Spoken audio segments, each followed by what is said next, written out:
Fala galera, tudo beleza? Vamos aí a mais uma aula de Química. Essa daqui é a aula de número 5 de Química 2. Você que ainda não me conhece, eu sou o professor Marcelo, mas a galera dessa internet me conhece mais como Marcelão da Química.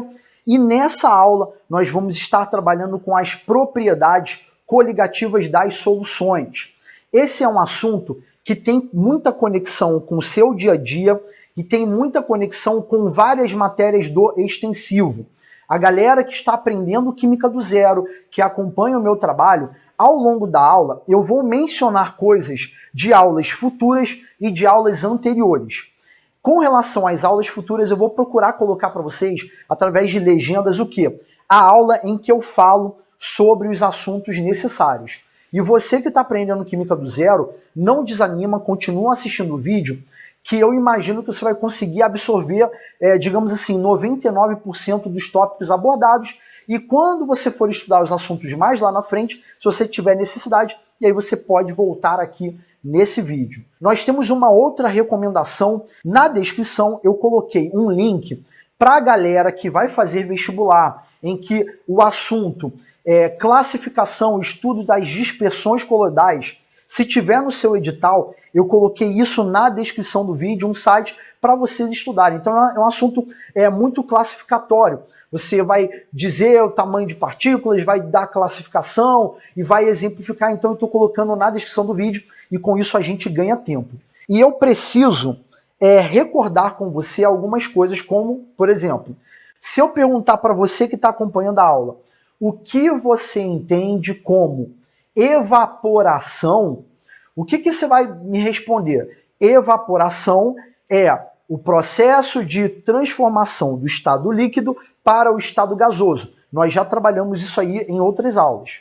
Só que esse processo ele é natural. Então, por exemplo, você tem uma roupa molhada e você pega essa roupa molhada e leva ela para o varal. O que vai acontecer? Ao longo do tempo, aquela roupa vai secando. E por que ela vai secando? Porque a água que está lá presente na roupa, ela ao longo do tempo vai evaporando. A gente viu em aulas anteriores que o ponto de ebulição da água, ou seja, a temperatura que ela passa do estado líquido para o gasoso, na pressão de 1 atmosfera, era de quê?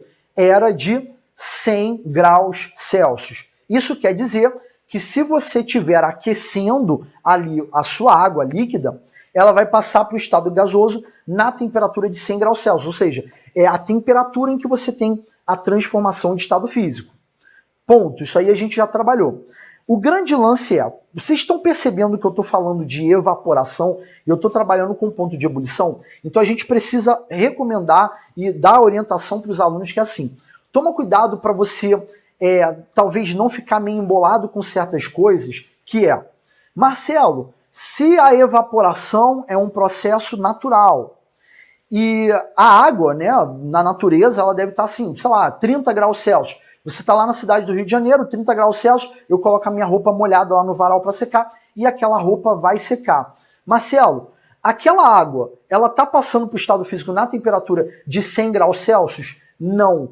Tá? Então eu não preciso, na natureza, que a água chegue a 100 graus Celsius para passar para o estado gasoso. Então, na superfície do líquido, você vai ter algumas moléculas que vão ficar um pouquinho mais agitadas, que vão escapar das interações intermoleculares, que vão prender umas moléculas nas outras. Então, assim, nas moléculas de água, eu tenho uma interação intermolecular, assunto que a gente vai estudar lá na frente, chamada ligação de hidrogênio. Então, quando eu tenho essa interação entre moléculas, uma molécula está presa na outra, né? E aí eu teria o estado líquido ali que está sendo evidenciado, tá? Então, vou ter lá a ligação de hidrogênio. Só que, como eu disse, na superfície do líquido, aquelas moléculas da superfície recebem calor e elas podem ficar mais agitadas ao ponto de quebrar essa interação entre essas moléculas, ficando soltas, e com isso a molécula acaba passando para o estado gasoso. Eu não preciso chegar em 100 graus Celsius na natureza para isso acontecer. Naturalmente, a evaporação é um processo natural e lento e a minha molécula não chegou a 100 graus Celsius, mas foi para o estado gasoso. Eu preciso que você entenda isso, porque senão você vai ficar meio bugado na aula de hoje, tá? E a gente vai começar a trabalhar com a pressão máxima de vapor de um líquido puro. Então a gente não está trabalhando ainda com uma solução, e sim com um líquido puro, para que você consiga entender toda a construção do raciocínio. Então a parada toda é, vocês já estão vendo que aqui tem uma definição, só que a gente vai começar a trabalhar primeiro com o experimento, construir o raciocínio e depois a gente vem aqui para a definição. Se você conseguiu entender maneiro, a definição, mano, ela vai entrar na mente, cara, como se fosse 2 mais 2 é igual a 4. Então presta muita atenção. A gente vai pegar um cilindro e vai colocar nesse cilindro um determinado líquido puro, e aí a gente vai colocar o êmbolo ali até o final, né, pá, bonitinho aqui, e nesse êmbolo eu vou ter um manômetro. O que eu vou fazer? Eu vou pegar esse cilindro aqui, eu vou puxar o êmbolo, e esse espaço aqui ficou vazio. O que vai acontecer à medida que o tempo passar? Eu vou ter a passagem de quê? Do estado líquido para o estado gasoso, com base no líquido que está sendo estudado. E você vai me perguntar o seguinte, Marcelo, qual é o líquido que a gente está estudando? Agora, o tipo de líquido não interessa muito, só interessa que a gente está trabalhando com líquido puro, tá? Então eu não tenho soluto, não tenho nada ali. Então, ao longo do tempo, você vai ter algumas moléculas que vão passando para o estado gasoso, como a gente tinha mencionado, né, que é o processo de evaporação. Então, ele vai passando, pá. Só que, à medida que, nesse sistema fechado, eu tenho moléculas passando para o estado gasoso, eu também preciso considerar que eu tenho moléculas também passando para o estado líquido, ou seja, sofrendo o que a gente chama de condensação, que é quando um vapor se transforma em líquido. Beleza, show de bola. O que eu vou fazer aqui nesse pedacinho aqui?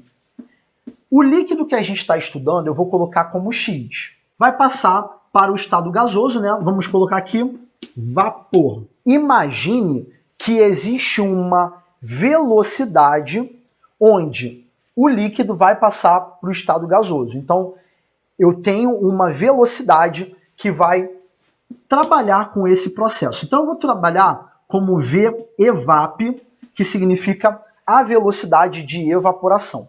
Então, quando eu puxo esse êmbolo, eu preciso considerar que inicialmente eu vou ter uma determinada velocidade de evaporação, mas à medida que passa para o estado gasoso, como eu disse, eu preciso considerar que exista o quê? A condensação também acontecendo. Só que nesse momento inicial em que eu puxo um êmbolo, o que eu vou ter? Eu vou ter que considerar que eu também tenho a velocidade de condensação, onde o vapor formado volta para o estado líquido, né? Então a gente tem aqui a possibilidade de construção da ideia de um equilíbrio dinâmico, tá? Como que funcionaria a equação que corresponde a esse equilíbrio dinâmico? Eu vou ter o X líquido passando para X gasoso, né? E o X gasoso, eu estou colocando como G, mas você sabe que a gente está formando vapor, tá? E aí esse X gasoso vai voltar para o estado líquido. Só que a velocidade de ida nessa situação aqui, em que eu puxei um êmbolo, ela é muito maior do que a velocidade de volta, tá? Só que o que vai acontecer? Vai chegar em determinado momento que a velocidade com que as moléculas no estado líquido escapam para o estado gasoso e do estado gasoso perdem ali a sua velocidade voltando para o estado líquido, ou seja, evaporação e condensação, vai chegar uma hora que essas velocidades vão se igualar. E quando essas velocidades se igualam, a gente tem o sistema em um equilíbrio dinâmico entre líquido e vapor, tá? Essa situação final, eu vou ter o meu manômetro marcando um valor ali de pressão. E aí, gente, nesse final, como eu disse, a velocidade de evaporação e condensação, vamos colocar aqui, ó, condensação, o quê? Se igualam, tá? E aí eu queria pedir eu queria fazer um pedido para você que está acompanhando a aula, que o que acontece? Presta muita atenção nisso, porque a gente não está aqui somente buscando lá. Mano, a gente quer que você aprenda o bagulho direitinho. tem alguns alunos que têm um raciocínio um pouquinho mais rápido do que outros. E qual é o problema disso? Às vezes a gente faz algumas repetições de ideias para que todo mundo consiga entender, principalmente a galera que tem dificuldade com química. Então, se você tem uma linha de raciocínio mais rápido e você me vê repetindo algumas ideias aqui, por favor, não coloca nos comentários assim, porra, você fica repetindo. Galera, respeitem o pessoal que tem um pouquinho mais de dificuldade e que tem um sonho de passar no vestibular e que usa o meu canal de aulas, que tem essa característica de ser uma aula um pouquinho mais detalhada. Então, tome cuidado para não fazer isso e jogue o jogo sabendo que ao longo da aula eu posso repetir algumas ideias aqui envolvidas com o processo, tá? Então, olha só, vamos ver a definição de pressão de vapor. Então, a pressão de vapor, ou pressão máxima de vapor, é o quê? É a pressão exercida por seus vapores quando eles estiverem em equilíbrio dinâmico com sua fase líquida. Então, cada líquido puro, ele vai ter uma pressão de vapor relacionada com ele. Então, como a gente disse aqui, é justamente a pressão que o vapor do líquido vai exercer quando eu tenho essa fase de equilíbrio. Então, quando eu tenho essa fase de equilíbrio dinâmico entre a velocidade de passagem para o estado gasoso é a mesma de retorno para o estado líquido, eu vou ter aqui essa pressão máxima de vapor que pode ser gerada por esse líquido. E agora é que entra a conexão, que é o seguinte. Essa pressão máxima de vapor, ela pode indicar alguma coisa que está relacionada com o tipo de líquido que eu estou estudando. Então eu queria que vocês soubessem que alguns líquidos vão ter uma grande pressão máxima de vapor e outros vão ter uma baixa pressão máxima de vapor. Então o que a gente vai fazer agora? Agora a gente vai apagar o quadro e recomendando para você, aluno, não prossiga com a aula se por acaso você não entendeu a exposição de ideias aqui, porque ela é fundamental para que você entenda a nossa próxima etapa. Como eu sei que vocês gostam de tirar um print, eu vou sair aqui da tela, enquanto isso vocês acompanham aí. Então aqui nós temos dois tópicos que é, o primeiro com relação à natureza do líquido e a sua pressão máxima de vapor. Para a gente poder abordar isso, eu escolhi dois líquidos que são famosos, que vêm ser a água e o etanol. Então eu queria que você pensasse aí no seguinte, faz de conta que você foi lá no mercado ou na farmácia e comprou uma garrafa de álcool. É claro que esse álcool que é vendido no mercado, na farmácia, não é um líquido puro, é uma mistura com água, tá? Mas vamos aplicar, vamos fazer de conta que aquilo ali é um líquido puro. Eu queria perguntar para você o seguinte, se eu tiver um copo com água e um copo contendo álcool, qual deles você acha que vai evaporar com mais facilidade? Então eu acredito, né, que se você vive aí no planeta Terra, você deve saber que o álcool vai evaporar bem mais rápido do que a água. E aqui nós temos o seguinte, a gente escolheu água e etanol pelo fato de ser substâncias mais fáceis para a gente estudar e a gente precisa saber especificamente da questão dos pontos de ebulição de cada líquido. E aí eu queria que você soubesse que não é para você ficar aí em casa assim, eu vou ter que decorar todos os pontos de... Não é para você decorar os pontos de ebulição. Essas situações, as questões costumam te fornecer. Se por acaso ela não fornecer o ponto de ebulição, ela vai trabalhar com alguma situação do tipo, olha, você tem o fulano e o beltrano, e aí com base nesses tipos de substâncias, é para você aplicar os conhecimentos de interações intermoleculares e outros tópicos que a gente vai abordar nessa aula que está passando aqui na tela, tá? Mas enquanto a gente não está trabalhando com isso, vamos aqui trabalhar com a temperatura de ebulição na pressão de 1 atm, tá, gente?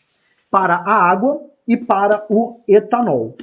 E aí você percebe que o etanol ele tem um ponto de ebulição menor do que o da água. Qual é a conclusão que a gente chega? A gente já traz isso da nossa vida, que o etanol, você tem que deixar a garrafinha de álcool, no caso, fechada, porque o álcool evapora muito fácil. Agora, você olha os pontos de ebulição e é para as peças do quebra-cabeça encaixar no sentido de poxa, se o etanol tem um ponto de ebulição menor do que a água, e o ponto de ebulição é a temperatura para passar para o estado gasoso, o que você conclui? Que o etanol evapora mais fácil do que a água pelo fato do ponto de ebulição ser menor. Ou seja, eu estou pegando o que você traz da tua vida, estou juntando com o conhecimento de química, né? E aí a gente pode parar para pensar o seguinte, vamos supor que eu pego um cilindro igual ao exemplo anterior e coloco ali água. Um exemplo, vou colocar ali 100 mililitros de água. E no outro recipiente eu vou colocar a mesma quantidade de líquido do etanol. E aí você para e pensa, caraca, mano, qual dos dois líquidos vai ter uma maior pressão de vapor? Ou seja, a gente está pegando esse conhecimento e vai pensar no seguinte, cara, se os dois estiverem lá no mesmo, lá no cilindro, né? Então eu vou ter dois cilindros, o primeiro tem água e o segundo tem etanol. A quantidade do líquido vai ser a mesma, tá? E aí eu vou ter lá o meu manômetrozinho, pá, e aí eu puxei o êmbolo, deixei um espaço vazio, e agora o que a gente vai pensar? A gente vai pensar no seguinte, quando eu penso na evaporação, o etanol ele vai evaporar bem mais do que a água. Então a gente sabe que o etanol evapora mais do que a água. Então se o etanol evapora mais do que a água, naquela região eu vou ter maior quantidade de vapor, gerando ali uma pressão. Então quando aquele equilíbrio que eu abordei com vocês na etapa anterior, quando aquele equilíbrio for estabelecido, a minha quantidade de vapor de etanol é maior do que a quantidade de vapor de água. Então, como eu tenho mais vapor de etanol do que de água, então o efeito lá no manômetro, eu vou ver que eu tenho uma maior pressão. E aí a gente chega à seguinte conclusão, que quanto mais fácil a passagem para o estado gasoso de um líquido, maior vai ser a pressão gerada. Então a gente pode fazer algumas frases, né, que às vezes vocês ficam bugados, que é assim, ó. Primeira frase, quanto maior a facilidade de passar para o estado gasoso, maior a pressão de vapor daquele líquido.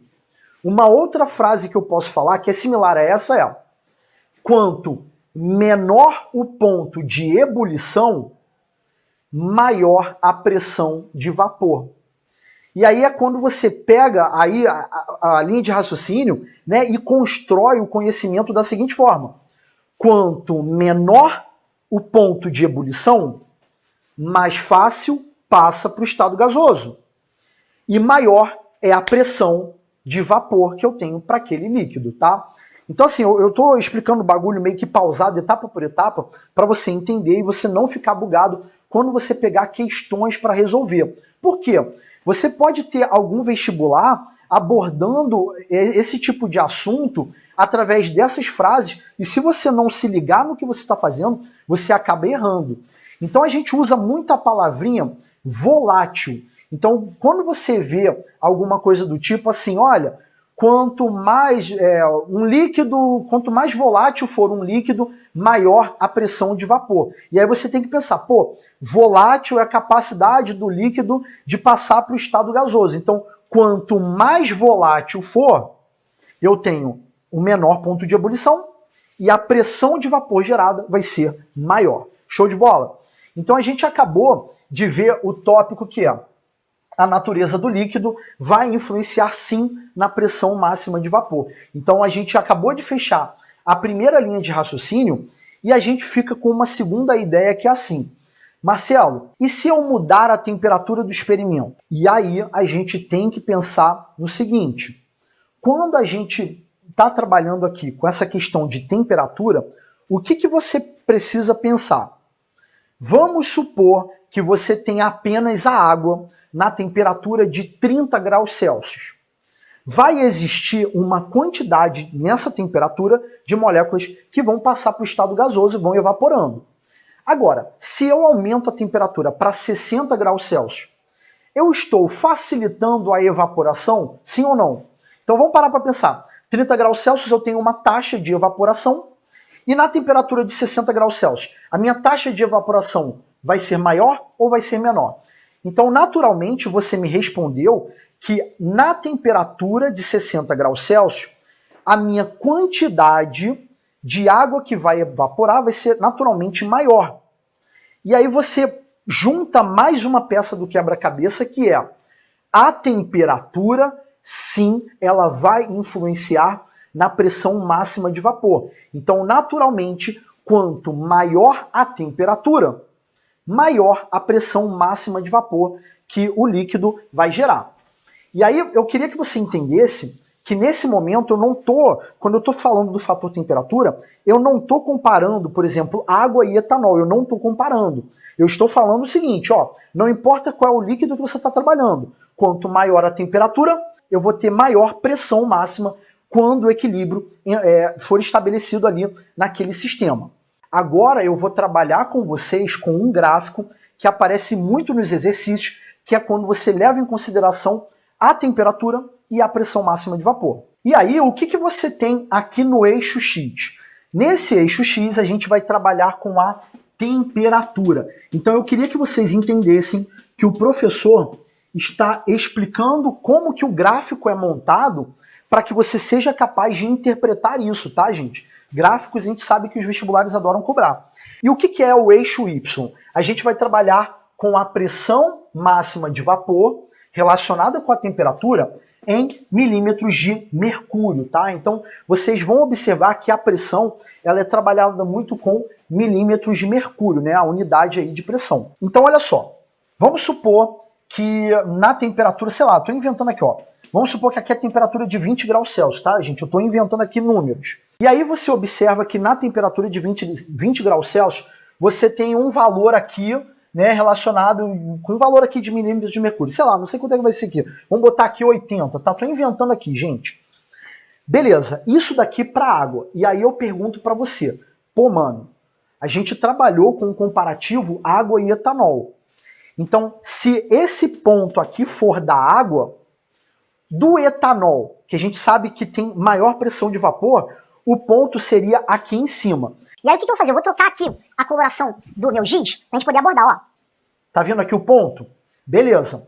Ponto branco da água e o ponto laranja do etanol. Então o ponto do etanol, ele vai estar relacionado com uma pressão maior, porque justamente ele é mais volátil, tá? Então a pressão de vapor é maior. E aí você vai lá e bota, por exemplo, o experimento na temperatura de 60 graus Celsius. O que você vai observar? Agora, a pressão de vapor da água, ela vai ser maior, tá? Então a gente está colocando um ponto aqui. Beleza? Então vai estar relacionado aqui com um valorzinho de pressão. E do etanol? Pô, se eu aumentei a temperatura, o do etanol, ele também vai aumentar a sua pressão máxima de vapor, que é o que a gente está abordando. Só que aí o meu ponto estaria maior do que o da água. E aí, claro, eu poderia fazer o experimento com várias temperaturas, e o que eu vou chegar à conclusão? Quando eu ligo esses pontos aqui, ó, a curva ficou meio zoada, mas vai assim mesmo, tá? Olha lá. A gente observa que nesse gráfico, a curva do etanol ela está acima da água.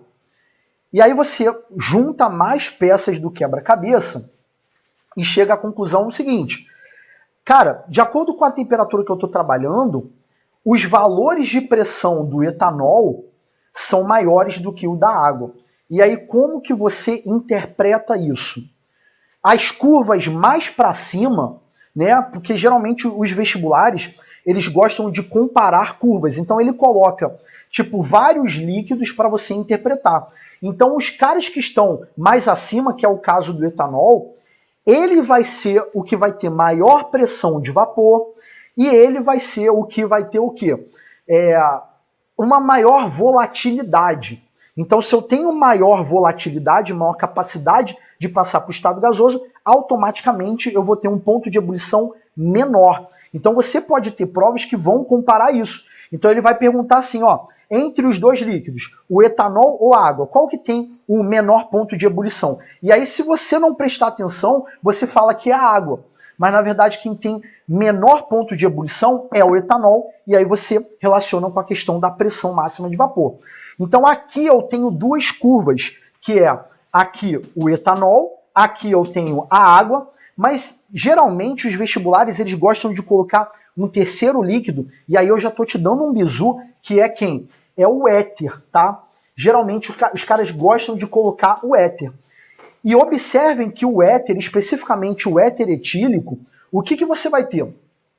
Você vai ter uma curva acima do etanol. E aí, você que está em casa, é para concluir junto comigo o seguinte, que o éter ele vai ter uma maior pressão máxima de vapor do que o etanol, maior do que da água. Então, se eu for colocar o ponto de ebulição do éter, do etanol e da água, você vai ver que o éter ele tem um ponto de ebulição menor do que todo mundo. Então, observe que agora está passando aqui na legenda o quê? O ponto de ebulição do éter, do etanol e da água, e olha o valor do éter.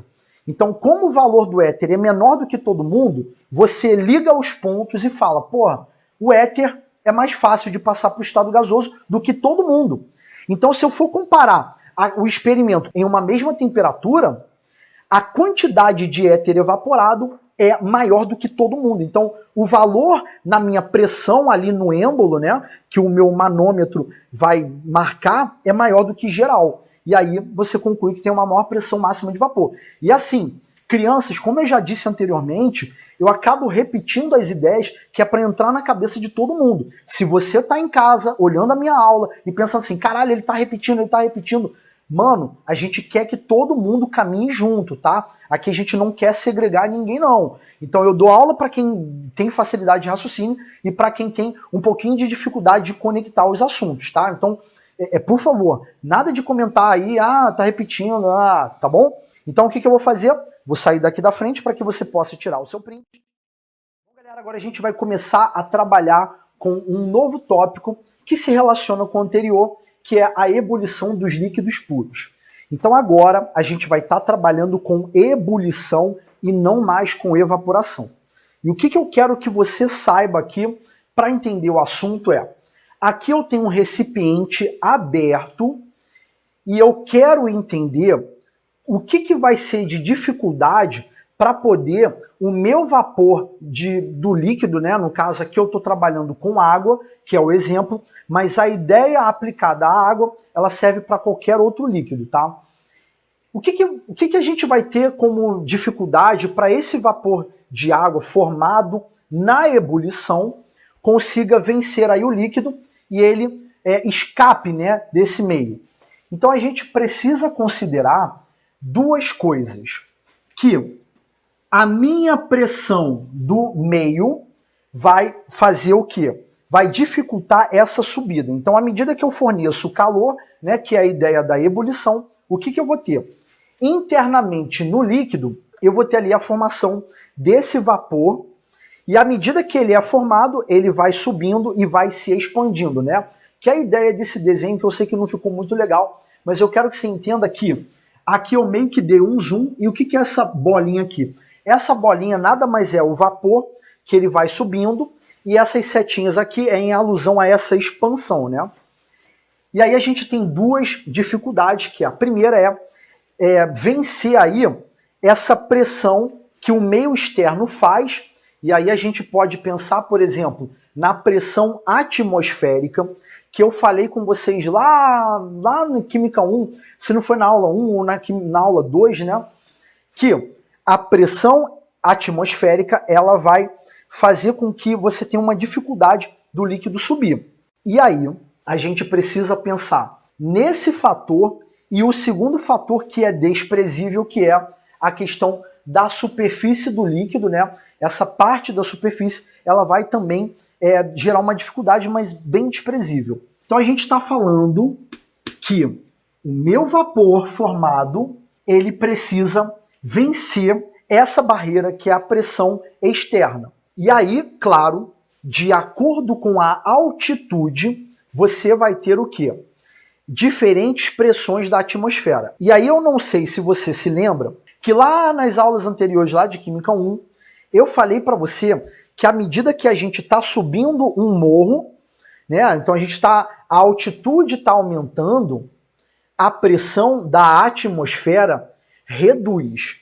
E aí que tá. Se você não assistiu essa aula, provavelmente você não sabe disso. Mas à medida que a altitude aumenta, a pressão da atmosfera diminui, tá? Então, lá no Monte Everest, qual é a pressão atmosférica? Então a gente tem 230 o quê? Milímetros de mercúrio. Ou seja, quando a gente tem uma atmosfera, a gente tem o quê? 760 milímetros de mercúrio. Então esse gráfico eu estou trabalhando com temperatura e pressão aqui no eixo Y. Temperatura no eixo X e pressão no eixo Y.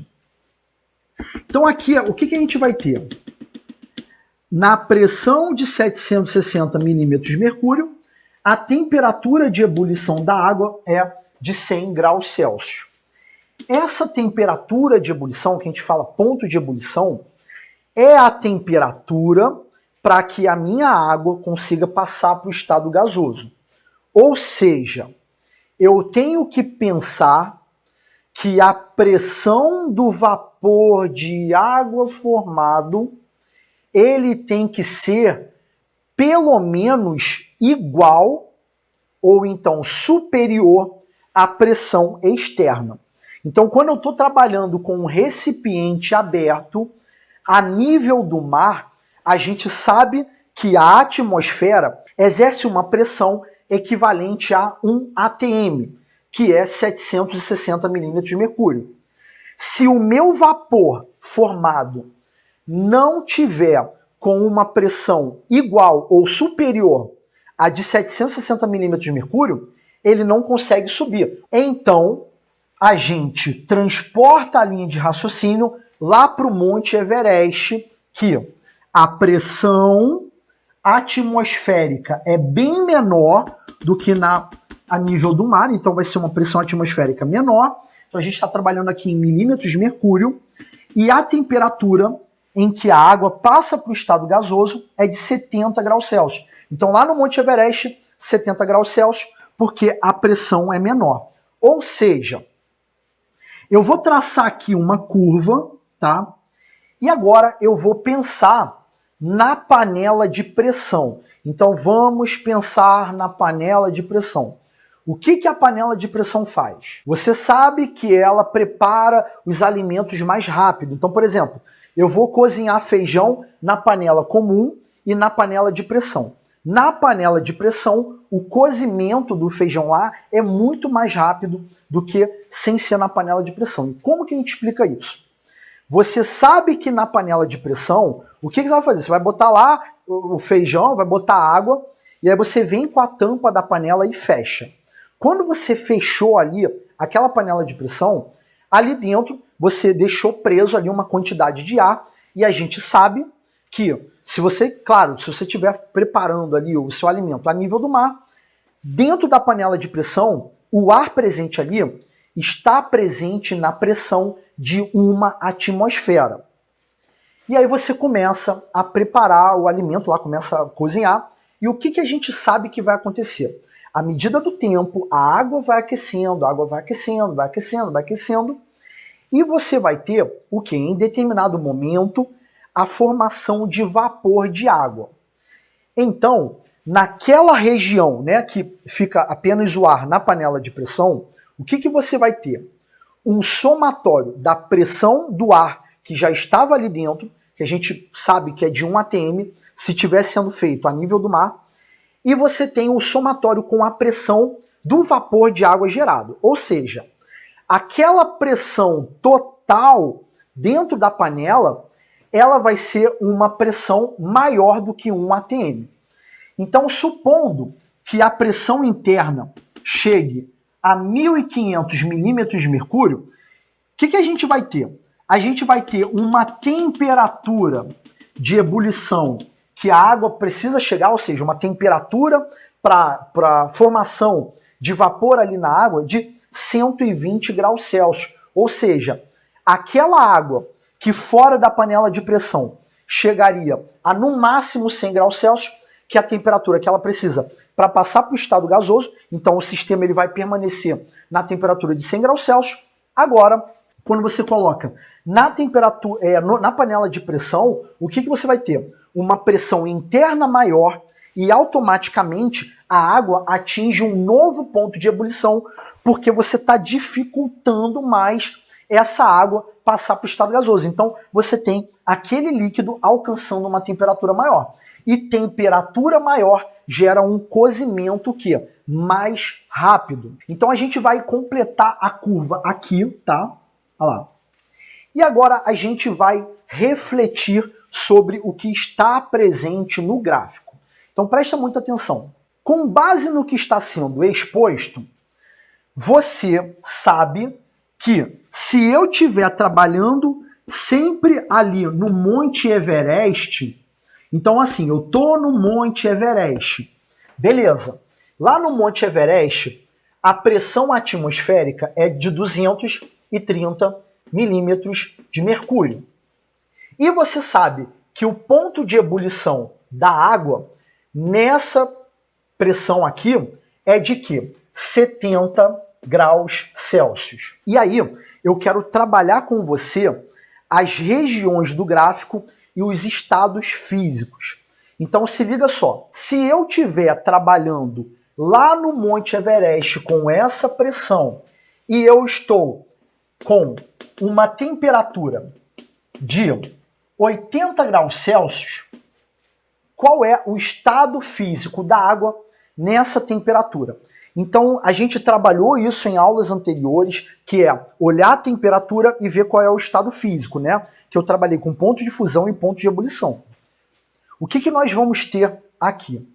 Se, na minha situação, a temperatura é de 80 graus Celsius e o ponto de ebulição da água é de 70 graus, essa temperatura que eu estou trabalhando, ela é maior do que o ponto de ebulição, evidenciando que a água já passou pela ebulição e já está no estado gasoso. Então eu vou vir aqui no gráfico e vou marcar um ponto que é, ó, temperatura de 80, olha o meu ponto do gráfico marcado. E esse ponto você está vendo que está abaixo da curva. Quando eu tenho um ponto abaixo da curva, eu tenho o estado gasoso. Agora, se por acaso eu estou trabalhando com a temperatura de, vamos supor, 60 graus Celsius, essa temperatura de 60 graus Celsius estaria aqui para a mesma pressão. Então eu acabo tendo um ponto em cima da curva, tá? Na temperatura de 60 graus Celsius. Esse ponto em cima da curva, que é 60 graus, é antes do ponto de ebulição. Se está antes do ponto de ebulição, a ebulição não aconteceu. Então, um ponto acima dessa curva seria correspondente ao estado líquido, tá? Então, olha lá, acima da curva líquido, abaixo nós teríamos o quê? O vapor, né? Que é o material no estado gasoso. E aí a gente pode transportar para outras temperaturas, como por exemplo, vamos supor que a gente está trabalhando a nível do mar. Então, a nível do mar, a gente tem o quê? Na temperatura de 100 graus Celsius, é a fronteira para que você mude de estado físico, tá? Então, você está aquecendo, chegou a 100 graus Celsius, então você vai ter aí a formação de vapor de água. Beleza. O que vai acontecer? Se você estiver trabalhando, por exemplo, na temperatura de 90 graus, para essa mesma pressão, olha lá, 90 graus na mesma pressão, então eu estou cruzando os dados, o que eu vou ter? Um ponto acima da curva. E vocês sabem que 90 graus é antes da temperatura para mudar de estado físico nessa pressão. Então eu teria o estado líquido, evidenciando que um ponto acima dessa curva corresponde ao estado líquido. Agora, se você tiver a água na temperatura, por exemplo, de 110, né, que ficou, eu sei que está muito pequenininho, mas 110 para a mesma pressão, a gente já sabe que se 100 graus é a fronteira, 110 já passou da mudança de estado físico. Então eu já vou ter a minha água no estado gasoso. Então, esse ponto abaixo da curva, mais uma vez, evidencia que eu vou ter o quê? Abaixo da curva, o meu vapor, tá? Vamos transportar a mesma linha de raciocínio para a pressão de quê? De 1.500 milímetros de mercúrio da panela de pressão. Então, o que você vai ter? Na temperatura de 110 graus Celsius, nessa pressão, ó, vamos colocar aqui, ó o ponto acima da curva. Então, a gente sabe que nessa pressão de 1.500 milímetros de mercúrio, a água só vai passar para o estado gasoso se chegar na temperatura de 120. Então, 120 é a minha fronteira. Se eu estou trabalhando com 110, eu estou antes daquela fronteira que divide o líquido do gasoso. Então, 110 é antes, a ebulição ainda não aconteceu. Então, eu vou ter aqui, mais uma vez, a comprovação que acima da curva eu teria o estado líquido. Agora, se eu trabalho, por exemplo, com a temperatura de 130 graus nessa pressão, o que eu vou ter? Eu vou ter o quê? Com certeza abaixo da curva, que seria o estado gasoso. E aí a gente precisa falar para você que a panela de pressão, ela possui o quê? Ela possui uma válvula, porque se o bagulho for completamente fechado, não tiver aí pelo menos um limite para a pressão interna, você vai ter em determinado momento aquela panela de pressão explodindo, porque a pressão interna vai ser muito grande, e aí, mano, vai quebrar a porra toda e blum, vai quebrar tudo, e não é bem essa a ideia da panela de pressão. Então, se você tiver a panela de pressão em casa, ela tem tipo uma válvula que, à medida que a pressão interna ela vai aumentando, aquela válvula sobe, e aí você tem aí uma, digamos assim, uma troca entre o ambiente externo e o que está internamente, mantendo aquela pressão ali dentro até um determinado limite. Então, por isso que aquela válvula, a escapada, né, do vapor de água que está ali dentro, ela tem que estar o quê? Ela tem que estar bem limpinha, porque senão, mano, pode ter uma explosão sinistra, tá?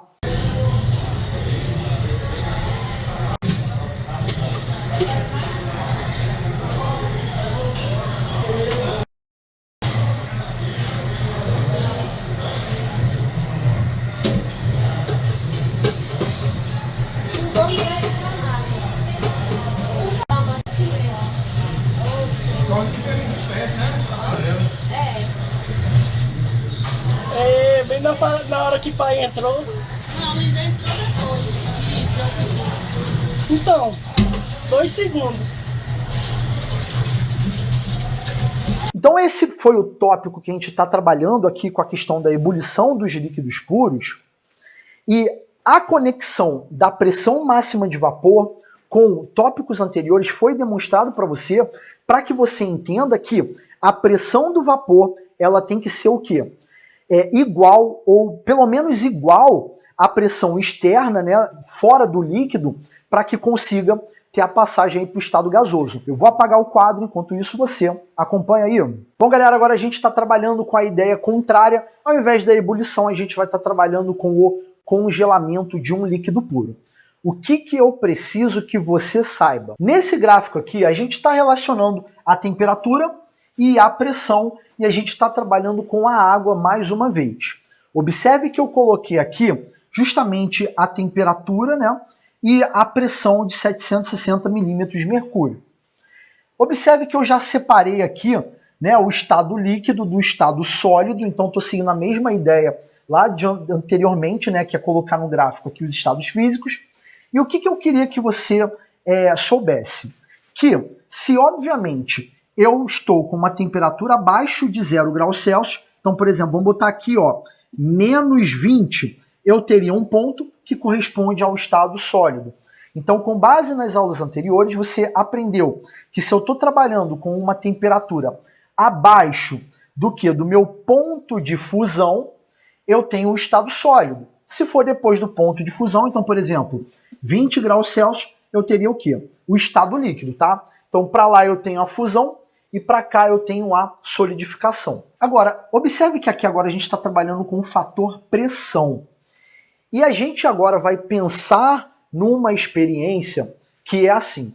Você vai pegar um bloco de gelo e aí você vai pegar um fio e vai amarrar em cada ponta do fio o quê? Você vai amarrar pesos ali, tá?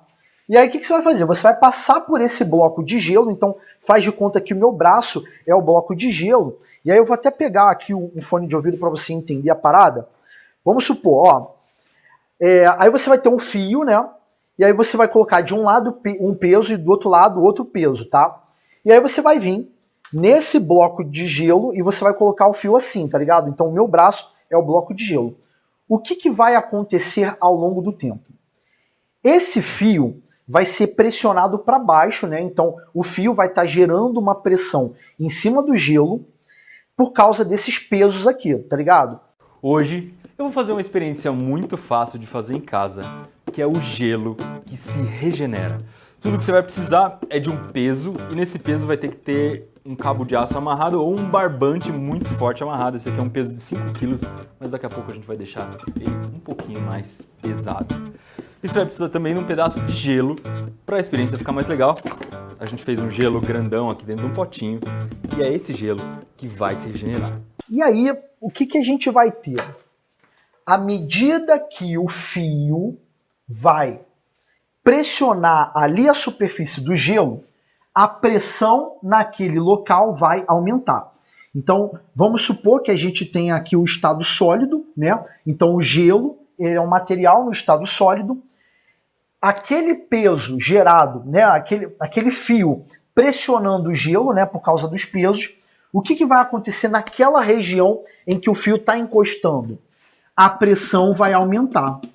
E quando a pressão aumenta, o que eu tenho?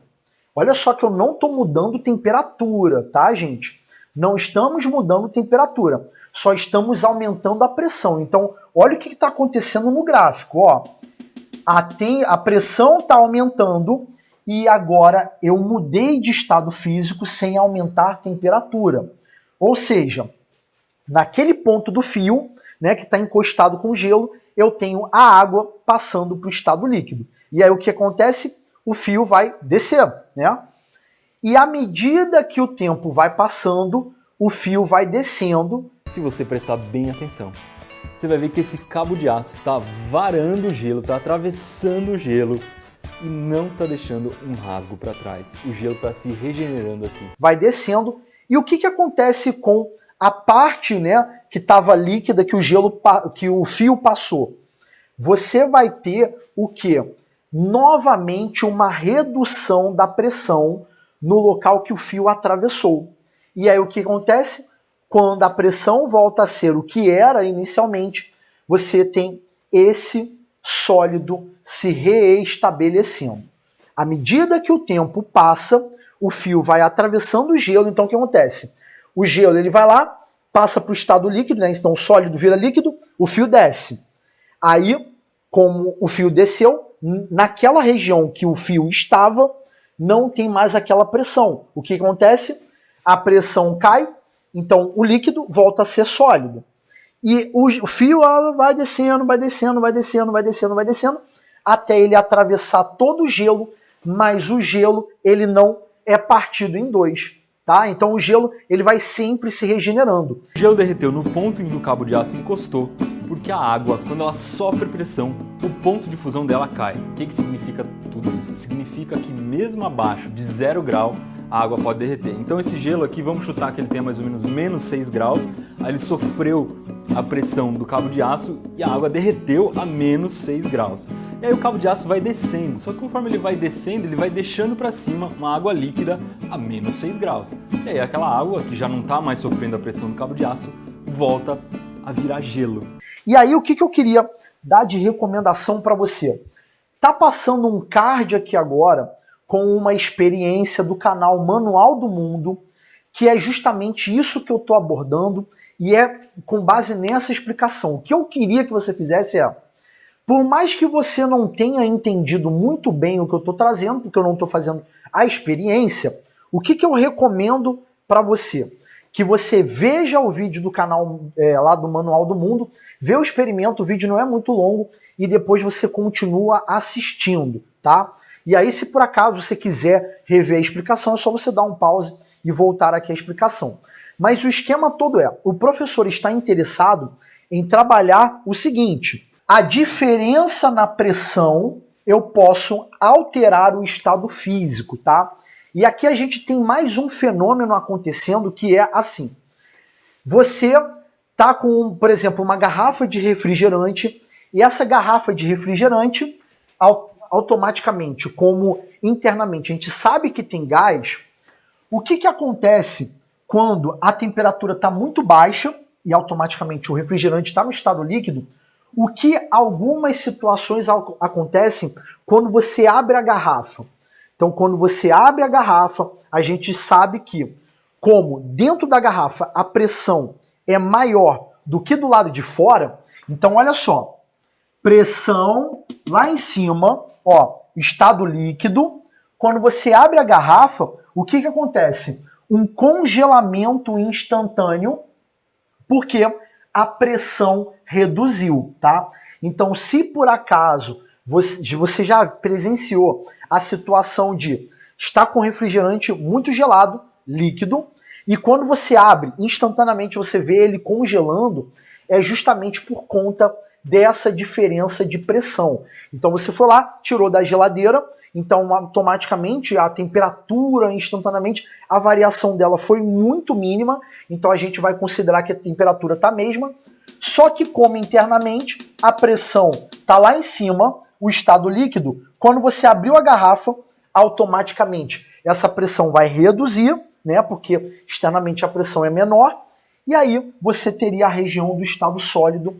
E a explicação desse fenômeno se dá com base justamente nesse gráfico aqui com as diferenças de pressão, tá?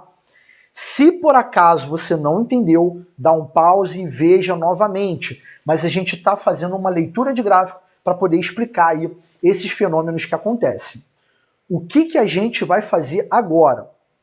Agora a gente vai virar e vai trabalhar com esse mesmo tipo de gráfico, colocando ao mesmo tempo o estado sólido, líquido e gasoso, porque a gente vai trabalhar com a ideia de diagrama de fases.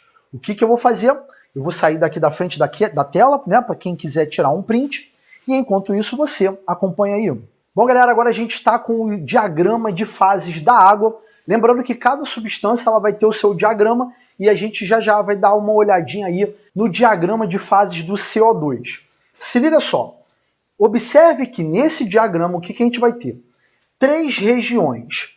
Essa região aqui representa o estado sólido, essa daqui o líquido e essa daqui de baixo aqui seria o de vapor. E observe que aqui a gente tem um ponto T. O que vai ser esse ponto T? Já a gente vai falar. Mas a gente precisa que você fique ligado que a gente vai ter 3 fronteiras que vão dividir esses estados físicos.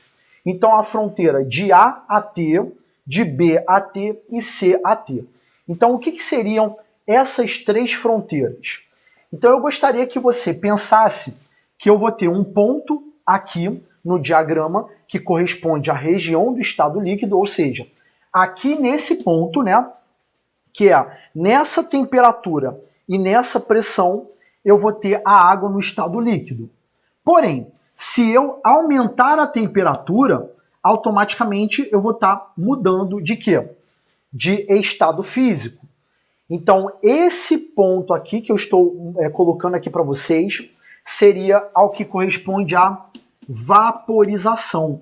Então, essa região aqui é justamente o que vai separar o quê? O estado líquido do vapor. Então, aqui eu teria a vaporização, e se eu tiver um ponto aqui que corresponde ao vapor e eu reduzo a temperatura, eu teria o quê? A condensação, tá? Então, nessa fronteira aqui é quando ocorre a vaporização e a condensação, tá? Ou seja, as mudanças de estado físico da água. Agora, eu posso pensar, né, nessa região B e T, né, nessa fronteira, o que eu teria? Se eu tenho um ponto aqui no diagrama que corresponde à região do estado líquido e eu reduzo a temperatura, o que vai acontecer? Olha lá, eu só estou reduzindo a temperatura, tá, gente? A pressão permanece a mesma. Então, desse ponto para cá, eu teria a água passando do estado líquido para sólido. Ou seja, eu teria a solidificação. E se eu tenho um ponto aqui que corresponde ao estado sólido e eu aumento a temperatura, eu teria o quê? A formação do líquido, eu teria a fusão. Então esse ponto aqui é solidificação e fusão, tá? Agora, se por acaso eu tenho um ponto aqui, né? Então para trabalhar essa fronteira C e P, né, que corresponde a esse pedacinho aqui, o que que eu teria? Ó, aqui é o estado sólido, mas se eu aumento a temperatura, eu teria diretamente o quê? A passagem para vapor. Então isso daqui a gente chama de sublimação. E eu posso fazer também o caminho contrário, que eu teria a... Frodo, fica quietinho. Papai está gravando. Então aqui eu teria o quê? A sublimação também, né? Ou ressublimação. Então essa fronteira aqui separa o estado sólido do vapor. Então a gente teria aqui a sublimação, tá? Tanto indo para vapor quanto voltando para sólido. Isso daqui só levando em consideração o aspecto temperatura, tá? Mantendo a pressão a mesma. Aquela explicação anterior estaria mais ou menos aqui, ó. Alterei a pressão, aí eu passo de sólido para líquido e de líquido para sólido de novo, sem mexer com temperatura, né? Tendo como base ali aquele experimento do gelo lá e tal. Agora, o que seria o ponto T? Nesse ponto T, que é especificamente para a água, né?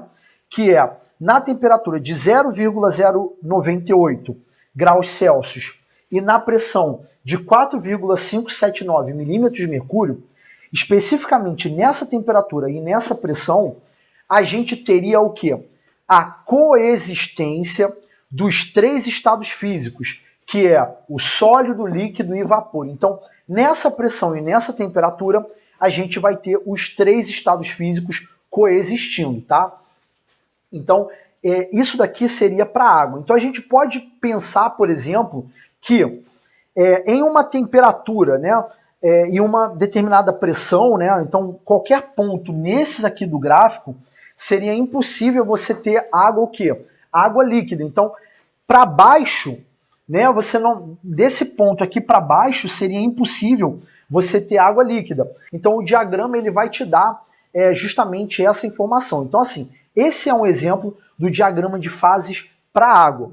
E o que eu vou fazer? Eu vou aproveitar esse gráfico aqui e eu vou te mostrar como que é feito o café solúvel. Então a gente vai usar um processo chamado liofilização e eu vou aplicar aí o conhecimento desse gráfico para que você entenda como é produzido o café solúvel. Então o que eu vou fazer? Eu vou apagar somente esse pedacinho aqui e um pouquinho também aqui desse gráfico, né, esses rabiscados, para que você possa entender melhor como que funciona o processo, tá? Então acompanha aí. Para você preparar o café solúvel, a ideia consiste em, primeiro, você vai preparar o café normalmente. Então você vai ter o café lá, né, os grãos de café, torrado e moído, como você faz aí na sua casa, e aí você vai acrescentar a água quente ali, vai preparar o café normalmente, tá? Então essa seria a etapa de número 1. O que a gente vai ter? Essa água automaticamente estaria no estado líquido, que é essa região aqui do gráfico. Então estou colocando um ponto aqui, tá? Que seria essa água está no estado líquido. Então, claro, automaticamente você vai ter o café ali dissolvido, né? Você vai ter o café preparado, né? Toda a cafeína e substâncias ali presentes. E aí o que você vai fazer? Você vai pegar e você vai reduzir a temperatura. Então observe que esse ponto que está aqui, nessa determinada temperatura aqui, que a gente não sabe quanto que é, né? Mas é uma temperatura que estaria no estado líquido, e aí você vai congelar aquela mistura, tá? Então, você chegou aqui nesse ponto. Então, aquele café que você preparou agora está no estado sólido, né? Então, aquela água ali está no estado sólido, e aí você vai submeter tudo aquilo aqui a uma redução drástica de pressão. Então, olha lá, eu tive esse ponto A vindo para esse ponto B, tá? Toma cuidado para não confundir com esse B aqui. Reduzindo a temperatura, eu venho aqui para esse ponto C. E aí, o que aconteceu? aquela água que estava no estado sólido passou para vapor, ou seja, a água sublimou. E aí o que restou ali naquele preparo é justamente o que você vai coletar e vai colocar num potinho lá de vidro, que é o café solúvel. E esse processo, como eu disse para vocês, é chamado de liofilização. E aí o que a gente vai fazer agora? Agora a gente vai trabalhar com um exercício envolvendo o quê? O diagrama de fases, para que você consiga aí aplicar os conhecimentos que a gente está trabalhando na aula de hoje. Então eu vou apagar o quadro e enquanto isso você acompanha aí. Então, galera, essa questão aqui é da Universidade Federal de São Carlos, tá? Do vestibular deles. E a gente está trabalhando aqui com o diagrama de fases do dióxido de carbono. Anteriormente eu mostrei para vocês no quadro da água. E o que nós temos aqui? Mais uma vez, no eixo X temperatura, o eixo Y a pressão.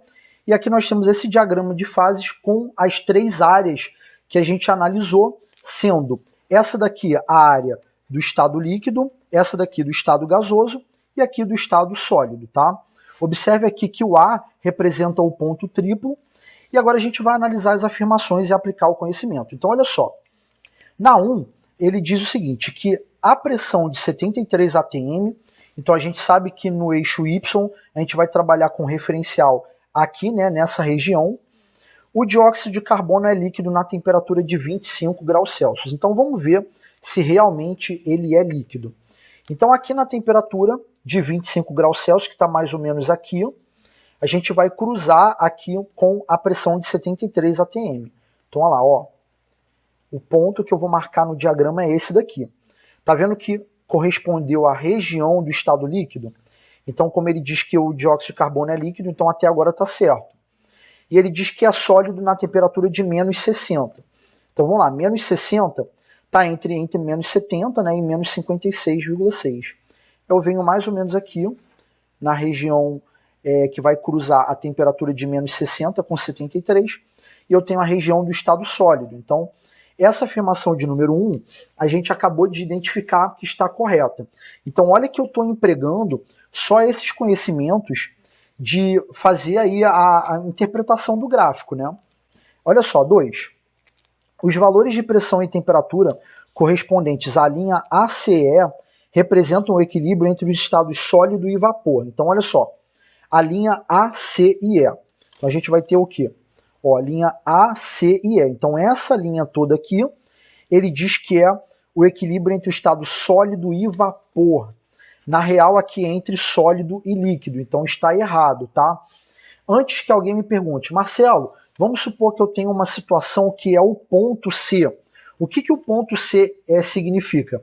É justamente uma situação onde vai coexistir o estado sólido e líquido, tá? Então, eu poderia estar trabalhando, por exemplo, com a fusão, tá? O que é a fusão? É a transformação de sólido para líquido.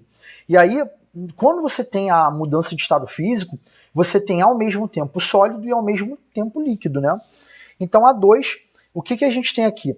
A gente tem algo errado, que aqui não é vapor, aqui seria líquido para estar correto. Então, a 2 está cagada.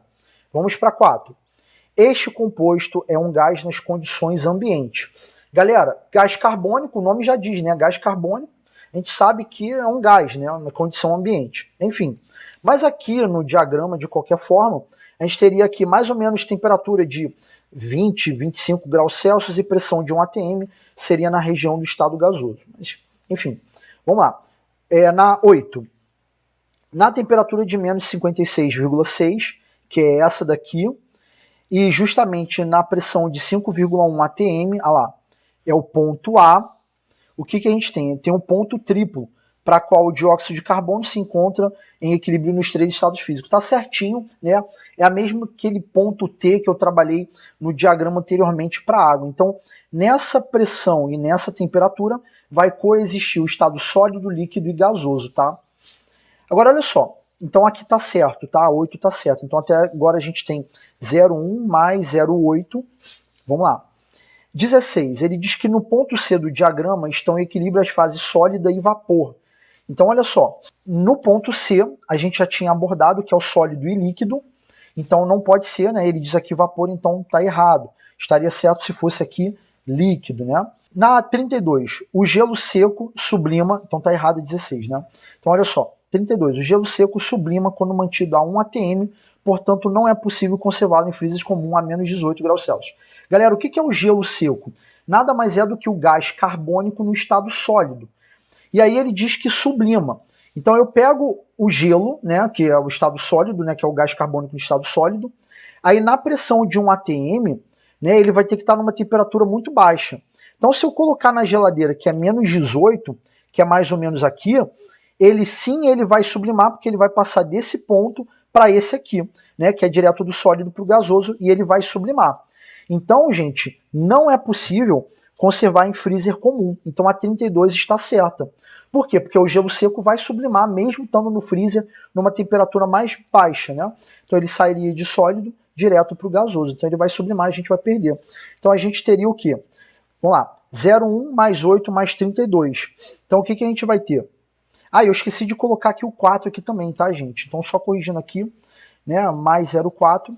Então a gente vai ter 32 mais 8, 40, com mais 4, 44, com mais 1, 45, tá? Então 45 seria aí a somatória dessas proposições. Show de bola? Bom, galera, agora a gente acabou de chegar no finalzinho dessa primeira parte do grande assunto propriedades coligativas das soluções, e nessa primeira parte a gente trabalhou justamente com os líquidos puros para que você possa entender quando a gente aplicar os conhecimentos dessa aula lá nas soluções.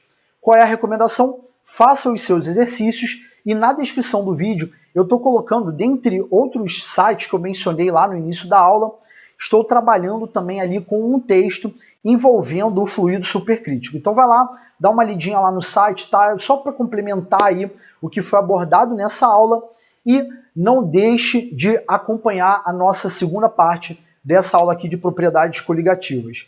Vou ficando por aqui, um mega abraço e até a próxima!